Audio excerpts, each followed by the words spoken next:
बस पानी में नमक घोले के बाद और आप लोग के झटपट हेल्दी और टेस्टी नाश्ता बनके तैयार हो जाइए। आज की रेसिपी बच्चन खातिर बाटे, काहे कि हेल्दी और टेस्टी नाश्ता की रेसिपी लेके आइल बानी हम। तो सबसे पहले पानी में हमनी के 1 चम्मच नमक घोलल जी, एकरा बाद बारीक काटल हमनी के टमाटर डाल दिहल जी। अब एजा हमनी के बारीक काटल प्याज डाल दिहल जी, जौन कि एकदम से बारीक कटले बानी, आप लोग देख सकेनी जा। कद्दूकस करके हमनी के एगो आलू डाल दिहल जी, एकरा के हम पहले से धुल ले रहनी है। बारीक काटल हमनी के जब पालक डाल दिहल जी। आप लोग अपना पसंद के एजा सब्जी डाल सकेनी जा। एजा हमनी के एगो मिर्च की कटिंग करके डाल दिहल जी। अब एजा हमनी के 1 बड़ा चम्मच सूजी डाल दिहल जी। आप लोग देख सकेनी जा, एजा हम सूजी डाल देले बानी। 1 बड़ा चम्मच एजा हमनी के बेसन डाल दिहल जी, आप लोग देख सकेनी जा। 1 से 1.5 चम्मच आप लोग बेसन डाल देव जा। अब एजा हमनी के आधा कप गेहूं के आटा डाल दिहल जी। तो एजा हम गेहूं के आटा डाल देतनी, आप लोग देख सकेनी जा। एजा आप लोग अपना पसंद की सब्जी डाल सकेनी जा, फिर से मैं आप लोग से बोलतनी। अब एजा हमनी के 1 चुटकी हल्दी डाल दिहल जी, 1 चम्मच हमनी के चाट मसाला डाल दिहल जी। अब एजा हमनी के एगो नींबू के निचोड़ के डाल दिहल जी। आप लोग देख सकेनी जा, एजा हम नींबू निचोड़ के डाल देतनी। आप लोग अमचूर पाउडर भी डाल सकेनी जा। सारा चीज़ के बढ़िया से हमनी के मिक्स कर लिहल जी चम्मच की मदद से। तो चलिए जा पहले मिक्स कर लिहल जा। बढ़िया से हमनी के पेस्ट के मिला लेवे के बाटे। ये देखिए, ये तरीका से मिला लेवे के बाटे। अगर आप लोग के लगे कि मतलब कि हल्का सा पतला बाटे एमे, और एमे थोड़ा सा 1 चम्मच गेहूं के आटा आप लोग मिला लेव जा। बढ़िया से हमनी के फेंट लेवे के बाद फेंट के एगो गाढ़ा पेस्ट हमनी के तैयार कर लेवे के बाटे। तो देख सकेनी जा फ्रेंड्स, एजा हमनी के गाढ़ा सा पेस्ट बन के तैयार हो गइल बा। यही तरीका के पेस्ट रखे के बा, ऐसे ज़्यादा ना पतला रखे के बा और ऐसे ज़्यादा ना गाढ़ा रखे के बा। आप लोग देख सकेनी जा, एकदम परफेक्ट हमनी के जा पेस्ट बन के तैयार हो गइल बा। ये देखिए, तो पेस्ट के का कइल जी, थोड़ा सा देर खातिर साइड में रख दिहल जा और चलल जा गैस की तरफ। तो सबसे पहले हमनी के तवा लिहल जी, आप लोग पैन भी ले सकेनी जा।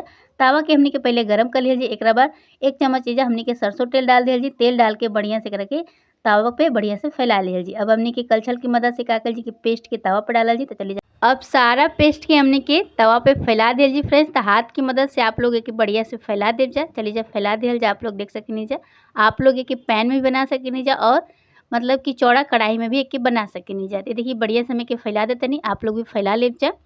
अब एके का कइल जी कि जब बढ़िया से फैल जाई, तब एकरा के का कइल जी ना कि हमनी के अब एके का कइल जी ना फ्रेंड्स, पलटा की मदद से बढ़िया से चारों तरफ से छुड़ा लिहल जी। जब हल्का सा ही मतलब कि बढ़िया से पक जाए, जब लगे कि एकदम से ही पक गइल बा अंदर से, तब एके का कइल जी कि हमनी के पलटा की मदद से पलट दिहल जी। तो चलिए जब पलट दिहल जाए, दोनों साइड से अलट पलट के बढ़िया से धीमा आंच पे पका लेव जा। गैस के आंच के एकदम धीमा करे के बाद, ज़्यादा तेज आंच पे मत पकाइब जा, काहे कि मैं बहुत सारा सब्जी डालले बन जा, थोड़ा सा ये सब्जी के पाके में टाइम लगेला। ते वजह से आप लोग धीमा आंच पे बढ़िया से के पका लेव जा। तो अलट पलट के दोनों साइड से आप लोग एके बढ़िया से पका लेव जा। आप लोग देख सकेनी जा, हम बढ़िया से के अलट पलट के दोनों साइड से पकाओ तनी। देखिए फ्रेंड्स, यही तरीके से पका लेवे के बाटे। तो चली जावे कि दोबारा से पलट दिहल जाए और ये देखिए कितना बढ़िया से सिका के रेडी हो गइल बा। एकरा ऊपर हल्का सा सरसों तेल चाहे रिफाइंड ऑयल भी आप लोग लगा सकेनी जा। बढ़िया से दोनों साइड से दबा दबा के पका देव जा।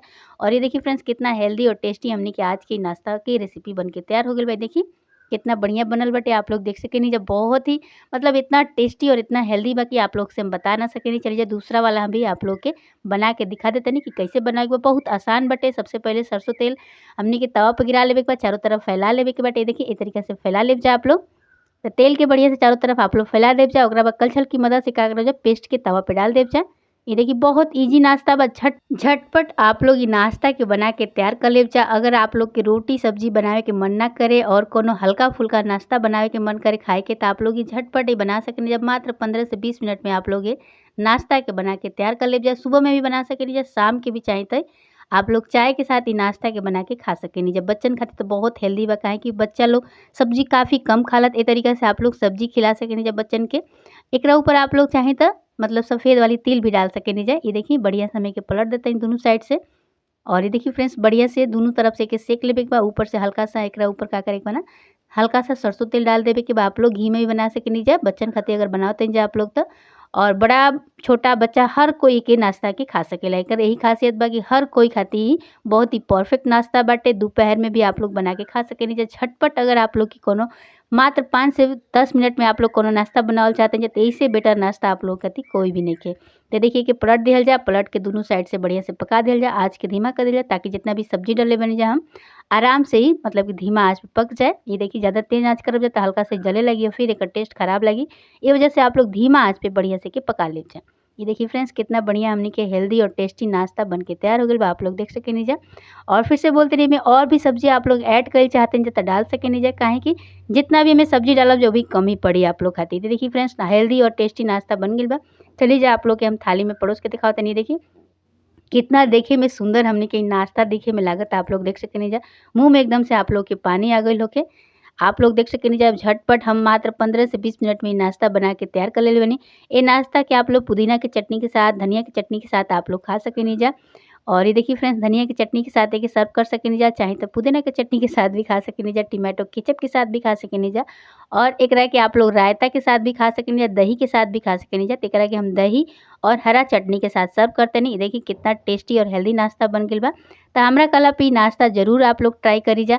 अगर आज की वीडियो पसंद आए तो फ्रेंड्स लाइक, शेयर और सब्सक्राइब कइल मत भूलब जा। चैनल पे पहली बार आइल बानी तो यस जी किचन भोजपुरी रेसिपी के सब्सक्राइब कर लेव जा, ताकि हमरा अगला वीडियो के नोटिफिकेशन आप लोग के सबसे पहले मिले। देखिए फ्रेंड्स, कितना हेल्दी और टेस्टी नाश्ता हमनी के बन के तैयार हो गइल बा। आप लोग देख सकेनी जा। और चली जा आप लोग के हम इ नाश्ता करके दिखाओ तनी। देखिए कितना झटपट, कितना चटपटा और कितना टेस्टी और कितना हेल्दी नाश्ता बन। ए नाश्ता के सबसे खास बात ई बा कि एमे हमनी कितना सारा सब्जी डालले बन जा, जौन आप लोग के सब्जी मतलब सेहत खातिर काफ़ी फ़ायदेमंद बा। साथ में बच्चन खातिर भी तो मतलब बता ना सकेनी, काहे कि आजकल बच्चन सब्जी खाइल पसंद नहीं खलो करत। ए तरीका से आप लोग अगर बना के देव जा तो बच्चन के काफ़ी पसंद आई और एही बहाने आप लोग के बच्चा भी कुछ सब्जी खाइल मतलब कि शुरू कर देव जाते। देखिए फ्रेंड्स, कितना हेल्दी और टेस्टी नाश्ता बन के तैयार हो गइल बा। हमरा कहला पे आप लोग ज़रूर ट्राई करी जा। अगर आज की वीडियो पसंद आए तो लाइक, शेयर और सब्सक्राइब कइल मत भूलब जा। चैनल पे पहली बार आए बानी तो यस जी किचन भोजपुरी रेसिपी के सब्सक्राइब कर लेव जा, ताकि हमरा अगला वीडियो के नोटिफिकेशन आप लोग के सबसे पहले मिले। चली जा आज के नाश्ता हमनी के यस के टेस्ट करा दी जा। ये देखिए फ्रेंड्स, यस कितना मतलब चाव के साथ ही नाश्ता के खा रहल बड़न। आप लोग भी अपना बच्चन के दे सकेनी जा। बहुत ही हेल्दी बाटे और साथ में मतलब प्रोटीन और फाइबर से भरपूर बाटे। तो आप लोग भी अपना बच्चन के खिलाया जा। तब तक खातिर बाय बाय। फिर मिलल जी काल एगो नए वीडियो के साथ। Thank you so much.